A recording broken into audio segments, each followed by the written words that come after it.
Good morning, team. How is everybody? Okay, so hi, leaders. Hello, hello. Let's talk about that darn rabbit hole that everybody gets to that not everybody, but some go down. On occasion, I have gone down the rabbit hole, but I am going to give you some tips right now on how to either pull yourself out of that rabbit hole or little funky hair thing, or not even choose to go down that rabbit hole. So I'm getting ready because I'm about to go out with my mother-in-law for the day, and I have a full day. And I thought about going live on my wall, but I thought that it would be best to go live in here instead. So that's why I didn't care about this. Not that I don't care about you guys, but I do. Anyway, the rabbit hole. What is the rabbit hole? The rabbit hole is those thought processes and that negativity that sends you down into a spiral.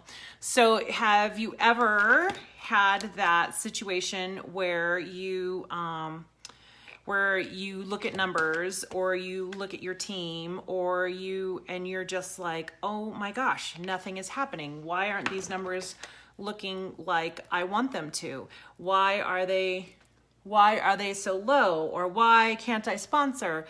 Or what's going on? Why is my team not responding to me? Why is it like crickets? You know what I mean? Why is it when I ask a question, nobody answers? Or why is it that my people say they want it and then they don't do it? Or why are they say they want it, but yet they're not doing the things to do it? And so first thing I asked myself is, what was going on 3 months ago? Okay, so if you look at in October, so it goes, we're in October, so October doesn't count, right? You know what I mean? So that's September, August, July.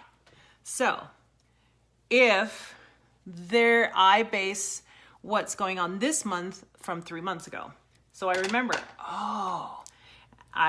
what July was like. People took time off.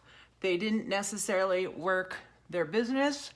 And so then the thought process comes to, okay, so their results is not about me. And I have to look at what was I doing in July. So if I took the month off and this month is kind of low, then what was I doing in July to create this kind of result, right? So that's the first thing that I look at.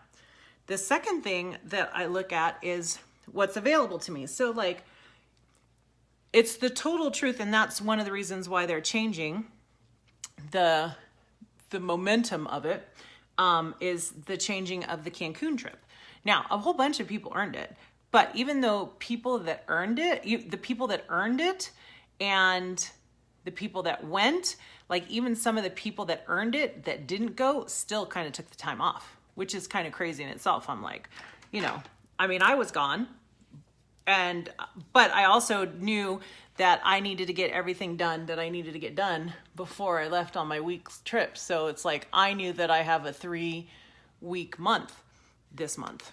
I also know that December is a 3-week month. So it's like, I got a plan for, actually it's less than a 3-week month to me. To me, December is way less. It's 2.5 weeks long. So we have to prepare for that. So how do we stop ourselves from going down the rabbit hole, right? So it's like, how do you stop yourself from having those negative thoughts? How do you manage your thought process so that it is manageable, right? So the first thing is I do not allow any free space. And what do I mean by that? So I literally have a few books that I've listened to a few times, really powerful books. I like the Esther Hicks and Jerry Hicks books, Abraham Hicks. It could be the Bible for you. It could be a book that you've listened to a dozen times. Sometimes it's been To Think and Grow Rich by Napoleon Hill. Sometimes it's been Dale Carnegie's books. Sometimes it is a bunch of different books. Hey, Alicia. So when I go down that negative, when my thought process goes to that negative spot, to that rabbit hole, then, and I know that it happens certain times a day. So like I was just talking to somebody the other day. They said that their rabbit hole, their negative time, where they start telling themselves lies, and they start telling themselves scenarios, and they start coming up with stories, is when they're in the shower in the morning. So they start telling themselves lies and stories, but that's where they tell them. So she has now gotten into the habit of turning on her audiobooks while she's in the shower, so that she's listening to it, so her brain cannot wander and stray off. So like for me, it's the same kind of thing. So like whenever I find myself going into like a negative thought process, then that's when I turn in my neuro tools. You know what I mean? That's when I put it in and I do a bombardment of positive affirmations and positive meditations and all that kind of stuff. So I listen to books that I've listened to a zillion times that I know are good for my brain. And so whenever it's like that whole thought process is like, there's no quiet space, there's no quiet time. And I know that sounds kind of bad, like not to be within your thoughts. It's good to be within your thoughts when they're the right thoughts. Okay? When they're the positive thoughts, when they're the thoughts that serve you.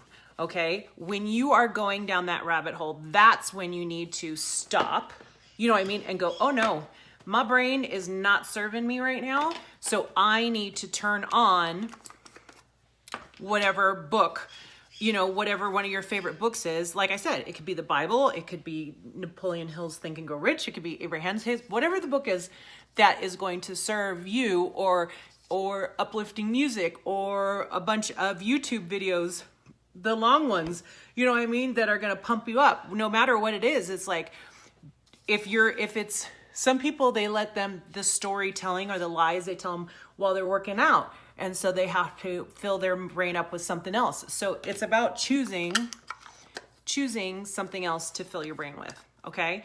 Because it's our own thoughts. It's our own negativity that's going to send us down that thing. So it's literally being aware of that. Now, that leads me to a whole nother question, is about that rabbit hole. One of the questions that I'm asked all the time is, how do you stay positive all the time, Jen? Number one, that's the number one thing, is I don't allow myself to go down the rabbit hole. I always feel myself, for reals, I probably listen to at least 3.5 hours of positive stuff a day. I'm not kidding. Like 3.5, like the first thing I do when I wake up, I plug in my Deb Erickson Neuro Tools, and I probably listen to a good 1.5 hours of that in the morning while I'm getting ready and doing all that stuff before my family is even up, like probably a good hour before they're even out of bed.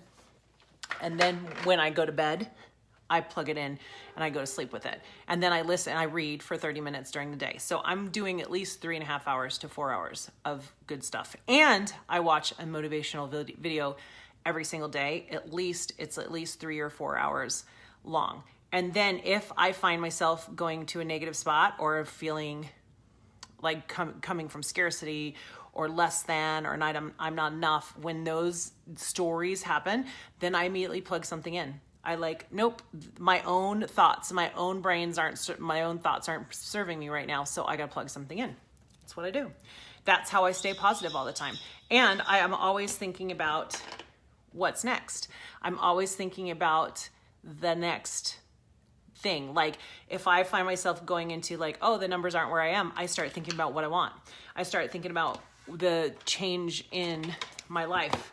I start being grateful. I start writing lists of things that I'm grateful for, how far I've come, all of the things that have changed in my life, and more things that are coming in the future, things that I want. The next step of that is to go, hi Brenda. The next thing is, not only do you fill your time up with those positive thoughts and of what you want, but it's, yes, that's a great way to put it, Alicia. You think unplugging helps us, but no, it's plugging into positivity. I love that. Those words are exactly what I'm trying to communicate. So thank you for those words. It absolutely is. It's plugging in to positivity.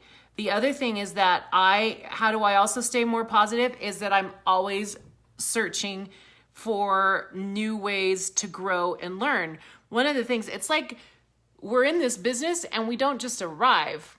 We don't just step in and we're like, hey dude, I've learned it all. I know it all. You know what I mean? We don't. We always have to learn. We always have to step up our game. You know what I mean? It's like, so, okay, my husband's a computer geek, right? You know what I mean? And he's a computer geek. And so technology changes all the time. So he has to up his game in technology to stay relevant. And so that he is not obsolete, right? You know what I mean? Because it changes all the time. It's the same thing with our businesses, and it's the same thing with it's the same thing in stepping up, meaning he has to stay relevant. He has to up his game. He has to learn new stuff all the time. So it's just like our game. We have to step up our game. We have to read more. We have to be students of this industry. We have to be students of leadership. We have to be students of positivity. And it's not even, and yes, you can get it from your own Y sisters, and yes, you can get it from other network marketers, but it's like, take it even outside that. Take it even outside like different things. Think about sports figures or figure skaters. It's like, you start off with baby steps. Like if you're a figure skater, I love this because to me, figure skating seems like super hard, right? You know what I mean? It seems like one of those sports that would take a long time to learn how to do. So it's like you're on the ice and you learn how to do your first skates, and then you learn how to do your first twirl, and then you add to the twirl, and then you're trying to do triple axels, and then you're trying to do, you know what I mean? You learn all the steps in that sport and you learn all those things. But you're always trying to up your game. You're always trying to better your best. And so that's why I'm like, learn about habits, learn about different leaders, read about different leaders, learn about different network marketing things, like expand your brain. You know, they say leaders are readers for a reason. So it's like, go out and learn something new and learn how to I am constantly trying to figure out, how can I be a better leader? How can I reach out? How can I improve my brain? You know what I mean? How can I plug into positivity instead of unplugging, right? And creating, oh, there's not enough balance. It's like, I'm seriously, Alicia, going to use that forever. But anyway, those were my thought processes about like avoiding that rabbit hole, avoiding that, negativity, avoiding that. It's like, you gotta fill your brain up. It's like, yeah, if my own brain isn't serving me, dude, it's time to shut you off and you're not allowed to talk anymore. So anyway, those were my thoughts for today. Go be positive. You know what I mean? Fill your brain with good stuff. If you need a list of things, ask me for a list of books and I will send you a list of books of things that I listen to all the time. And in Follow Your Arrow, I post a daily mindset video every single day. And I've been doing that for a little bit now. But anyway, I love you guys. You're amazing. And catch you on the flip side. October's almost done, so let's run.